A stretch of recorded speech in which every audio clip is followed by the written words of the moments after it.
Having just put my back out and in a lot of pain, thanks go to Mrs. Badger for helping me get back and forth to the bee yard today.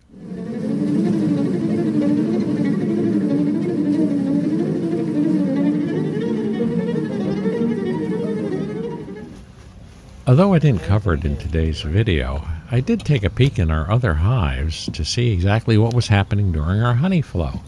And I was amazed at the amount of honey that is being collected. So I have a good feeling that we're going to have a good harvest this year. And I'd say sometime in July, you're going to see a video and we'll go through the process of how it gets out of the comb and into the jar and into your hands. Well, there's a drone sitting on the top cover. We still have bees in here. The population wasn't fantastic. The question is, when you see a drop-off like that, is there any egg laying? You have to either double down and add more bees or call it a day.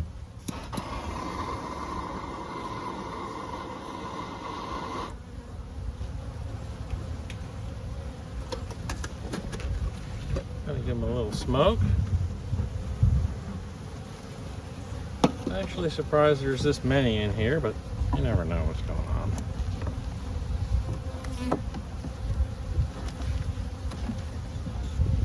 So we'll take out a blank frame. Now let's see what we see. Well, you seem to be good at gluing things together. Our frame of honey. I haven't consumed much of it.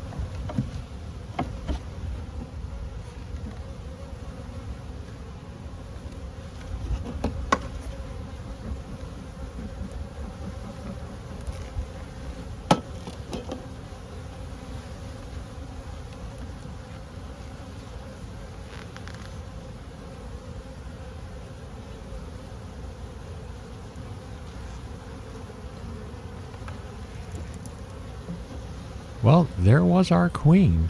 She was still in the hive. They hadn't killed her off, but doesn't look like she had done anything, and she was still looking very small, pretty much not much bigger than a worker bee herself.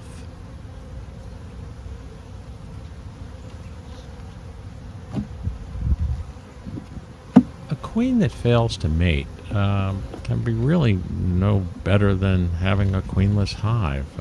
They're a little bit more calm because she's in there, but if she's not going to be laying any eggs, or if she starts turning around and laying unfertile eggs, then you've got even a bigger problem. I wasn't sure she was unfertile, but there certainly was no evidence of eggs in this hive that I could find, so that would be a failed queen. So we had that queen in here, that random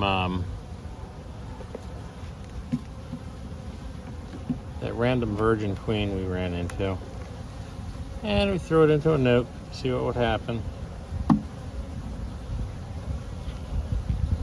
She didn't take, for whatever reason, but this was a random experiment, so it's just worth a try. So we're going to return these frames to the parent hive, who is not going to be that happy to see me. I say that because it's our feisty hive that always ends up chasing me around the bee park for the rest of the day.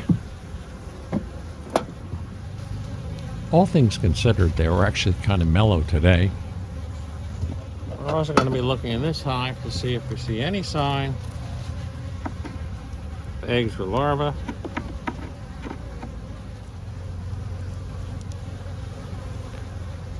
What we are seeing is tons of honey.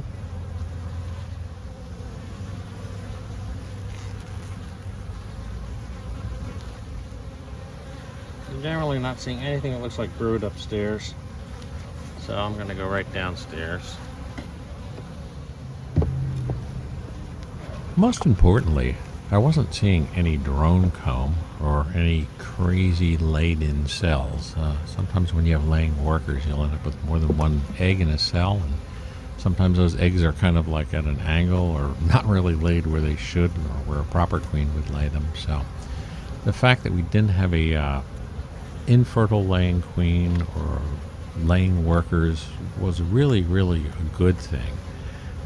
We could have a virgin queen running around in this hive, and we certainly were about to introduce another virgin queen. So, sometimes with bees, you just have to take a couple little chances. We knew we had some cells in there that were emerging, and hopefully this hive would put itself queenright within the next week or so.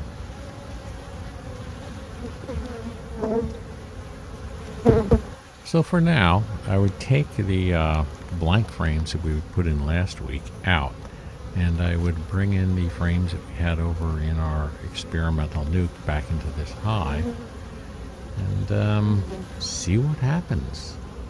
I'm not one that's much into the concept of buying queens. At $40 a pop, you never know what you're getting. And even if the queen was a good queen when she was shipped, if she's coming up from the south, she's got to be going through the U.S. mail or some other postal system for a few days. And that can be a problem too. You'd start out with a good queen being shipped to you and end up with something not too cool when you put it in the hive. And of course, there's always a chance they'll reject it. Pop, there goes $40. What do? Throw another $40 in. We had 4 more hives, plenty of sources for freshly laid eggs for them to raise a queen, and that's the route that I was going to go. In between the emerged cells that we saw last week and the queen from our experimental nuke that came over, I would say there's about a 60% chance that I'll go into this hive next week and I'll find eggs or larvae. And that then is the end of the story. Our hive is back online and is going to be, doing its thing. On a side note, when a major honey producer wants to produce comb honey, they will pack out a hive with bees and intentionally force it into a queenless state for the period of time that they're raising the comb honey. I don't really like that idea. Then they return the queen to the hive after the comb honey has been produced. So these guys do not have a laying queen. Tons of resources, possibly a virgin queen in there. I'm going to give them 1 more week to look for eggs and brood, and if not, I'm going to throw a frame of eggs from another hive in here and let them do their thing.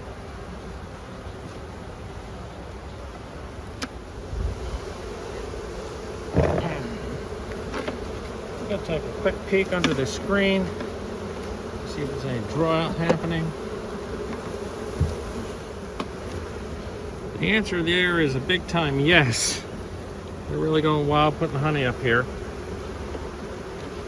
Queenless hive will be a very good producing hive, sadly, because they don't have all that energy being expended on brood. But obviously, unless we get a queen in there, they're also a doomed hive. So it is what it is. And we'll be back to revisit this one in about a week, at which point in time there are no eggs. Then we're going to throw a frame of eggs in there from another hive and see what we can get going.